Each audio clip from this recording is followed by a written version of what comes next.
Welcome to today's Church360 Unite webinar on calendars and events. My name is Andrew Osborne. I'm a content specialist here at Concordia Technology Solutions. You have my contact information up on your screen. Anytime you have any questions or you need any assistance, feel free to give me an email or give me a call, and I'd be more than happy to help you through anything that you need help with. A few housekeeping items to get through before we get started today. The presentation will be about 25 minutes, and then we'll leave 5 minutes for questions at the end. You can ask questions throughout the presentation, that way you don't forget them. However, I won't be able to stop and answer them right away, as there's quite a bit of information I want to be able to get through today, and I want to make sure we have lots of time. So ask them throughout, but I won't be able to answer them until the end. And lastly, this recording will be shared on our YouTube channel, so if you need to step out for any reason, you can always come back and finish watching later on our YouTube channel. Quick outline for today. Sorry, this is out of order for some reason. First, we're going to start with setup, how to set up your calendar and get things running. We'll look at events, and then in that there will be group events and master events. And then we'll look at the different uses for using the calendar. And lastly, we'll get to questions and answers. So not a whole lot of steps, but there's a lot in each of those. So let's jump right into it. I've opened up my test site here. This is a training site that we've created. And to get to the calendar settings, you would need to go up to the settings menu. And you can only access this if you are an administrator of the site. So this won't be here unless you're logged in as an administrator. So we'll click on that. You can see the second tab down here is calendars. So we'll go to that as well. Excuse me. You can see there's all these different colors here, and these are the different calendars on our site right now. And these color codings allow you to change the color that the events will appear on your main calendar. So I could go in, and if I wanted baptisms to be a different color to stick out more, I could change them to orange, dark orange. And then when I go out of settings and go to my calendar, which I have under news, you'll see that my baptism calendar reminders are all orange now. When you're on this main calendar page, there's ways that you can set what you see. So right now I have it set to only see the baptisms, but if I wanted to see what Bible studies were going on this week, I could click on that. I could add birthdays if I need to see everyone's birthdays, and I could turn off baptisms and Bible studies. Oops. If I wanted to only see what birthdays were coming up this month. So you can have flexibility in what you're able to see and what you don't see. You also are able to change from a month view like this calendar, a traditional calendar, to more of a week view. So you can see what's coming up this current week.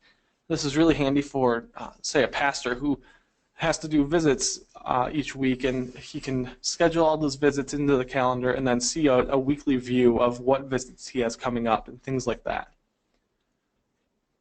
And each user is able to change what they see in their calendar. So if there's things that pertain to you that don't pertain to anyone else, you can have those set for you, and other people can turn that calendar off. So let's go back into settings. You'll see that there's different types of calendar pages. So we have the normal calendars where you can add to the event. You can add that event in here and control it from here. But then you also get these ones with little locks by them. And these types are kinds that go back to Church360 members, and you're not able to delete these calendars or change them. So these are ones that are locked in because they're used in other programs. We also have these little group calendars, and these are run through our groups, and we'll look at those in a few minutes here, but excuse me. You're not able to control those from this panel.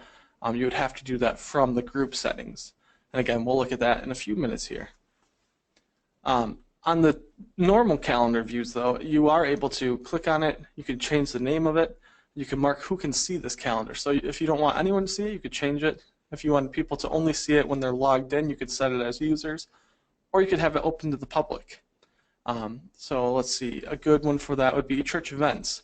We want that set to everyone, so that people who aren't members of our church and don't have a login to our site are still able to see when we have events coming up, and maybe they will come to our church and become members.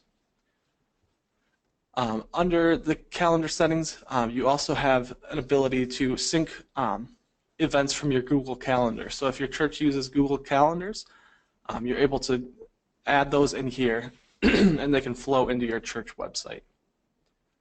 And lastly, you're able to delete calendars if you need to, simply by clicking the button there and hitting delete. Excuse me.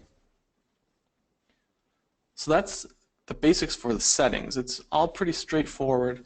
You're able to control the main calendars from here. The calendars that require Church360 members and can't be changed, you can change who can see them, but you're not able to delete this because it's one that you use that's synced with Church360 members.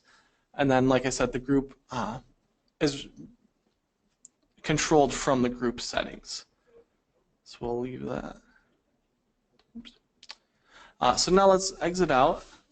And like I said, there's different ways to set up events, and one of them is through a group. So today we're going to look at our Board of Elders group. When you go to that group, you can see on the pane here there's the Events tab, and you can click New Event to schedule a new one, or you can click on the Events tab to see the calendar. And right now there's nothing on this calendar because there's nothing going on, but if we wanted to add a new event, we could simply click New Event, and you could type in, say we wanted to have a monthly meeting with our Board of Elders. You could sync it to the Board of Elders calendar right here, or you could even add it to other calendars, so church events maybe, just so it pops up on both, but we only want it on the Board of Elders right now. You can set the location, so we'll say room 101. We'll say it starts on March 20th, and it goes from, let's say, 6:30 to 7:30. And if you wanted this event to repeat, so you don't have to create a new calendar event every month, you could click this event repeats. And now you can set the schedule. So you'll say this event repeats every single, we'll say, month on the first day. Yeah, we'll say the first of every month. So let me change this actually to, we'll say that, the first. Or we could say the first Sunday of every month. Maybe we'll change it to the 5th. So now every first Sunday we'll have a elders meeting. And we can end the meetings. If maybe we have a summer break, we could go up to the summer and say that this is the last date that we have a meeting, and then we're off for the summer. You can add a description in, Board of Elders meeting. You can say whatever you would like in there and list information that would be pertinent to the Board of Elders. You could send out invitations. If you have people on your site that are in this group that you want to send an invitation to all of them, you're able to do that from here. And you could set reminders. That way people don't forget about the event coming up. So you could do it an hour before, you could set it to a day before, a week before, just to remind people multiple times of the event coming up. So we'll create the event. And now when we go to our Board of Elders calendar, you see that we have an event every first Sunday of the month. You can scroll through and see the different months. There it is again. There it is again.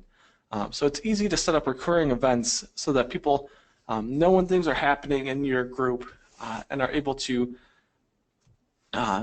keep those scheduled and in their calendars and things like that. So now when we go to our main calendar, this is the group calendar, remember, but now when we go to our main calendar and we sort by Board of Elders, let me close that, open Board of Elders, you'll see that it comes into our main calendar as well. So the events that happen in the main calendar can flow to the main calendar. And you're able to change that. Let me go back to Board of Elders. Say you didn't want them to flow to the main calendar. You could go to Edit This Group, and then you can change your events. Right now they're set to only Unite users, so if you're logged in on the site, you're able to see those events. But if you want it to be only group members, you could set it that way. and change it so that only members of this group are able to see those events. So now if we went back to the main calendar, I may have to log out. Let me take a look. Yeah, so they're still in there because I'm logged in as a user, but if I was to log out and then go to the calendar,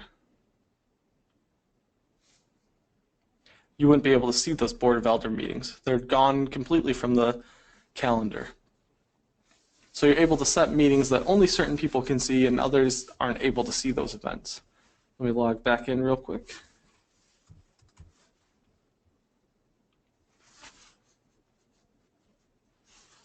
And now again, I can turn those back on because I'm logged in as an administrator and I'm able to see those again.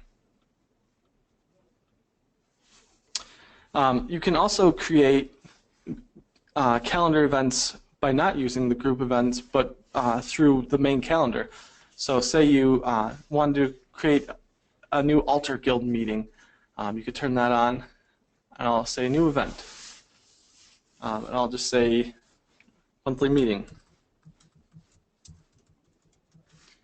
And I can add the altar guild. Oops, altar. And I can do all the same description, add everything in there, say where it's at, room 1.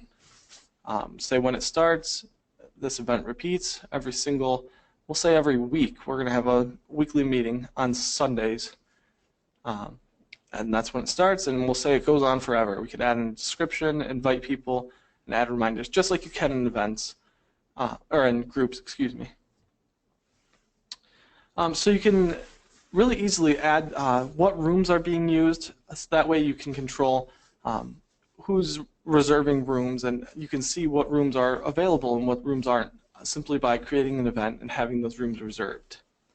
So it's a really great way to keep all of the people in your church engaged with what's going on in your church and up to date, knowing that who is doing events and where they're going to be, and just keeping everyone on the same page.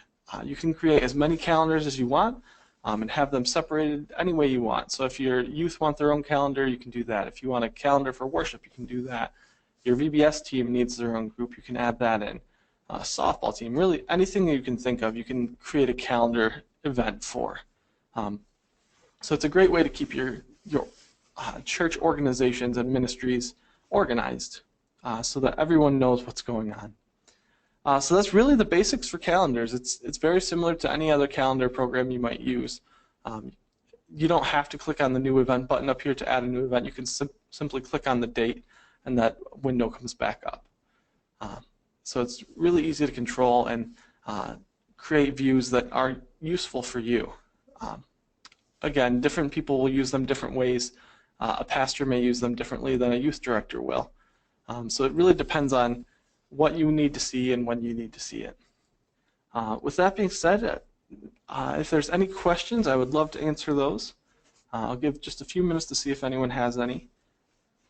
As I'm waiting, I'll throw my some different information up there. If you want to receive product updates, you can go to 360unite.com/blog to receive those.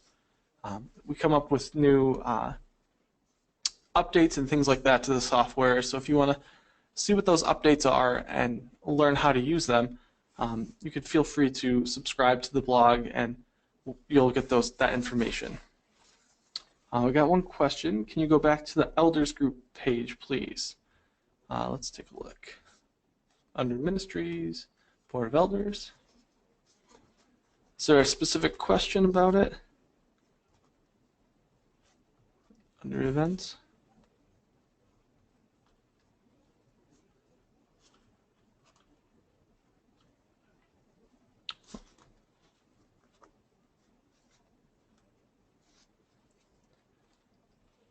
What can I answer for you on this page?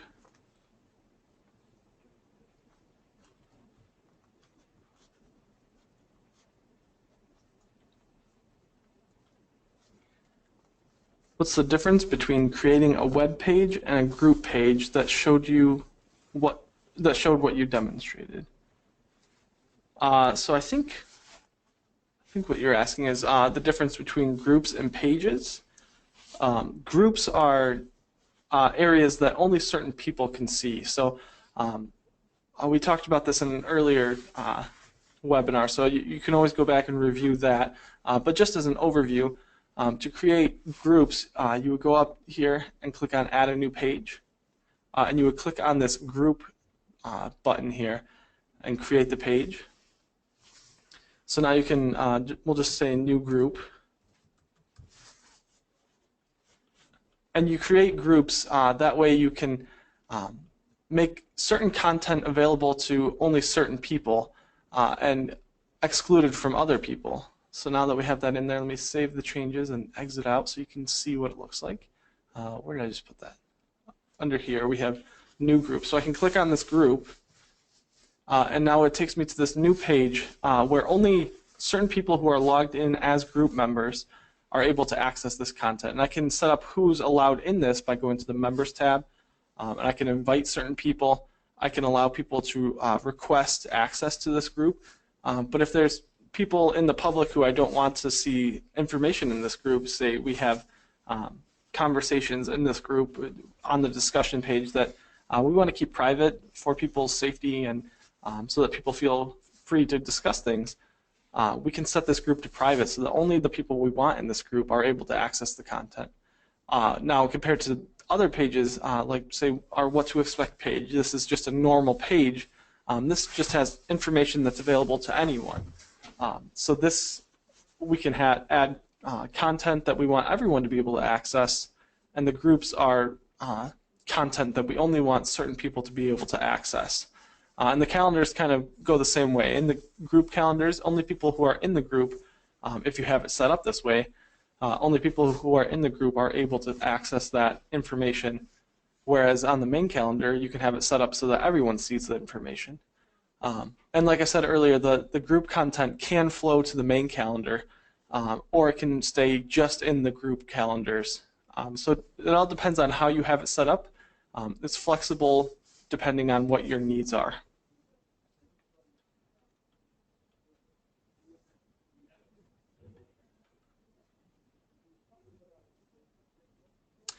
So another question is, so you can limit access to a page by either making it member only or a group page with limited access, both requiring a logon, correct?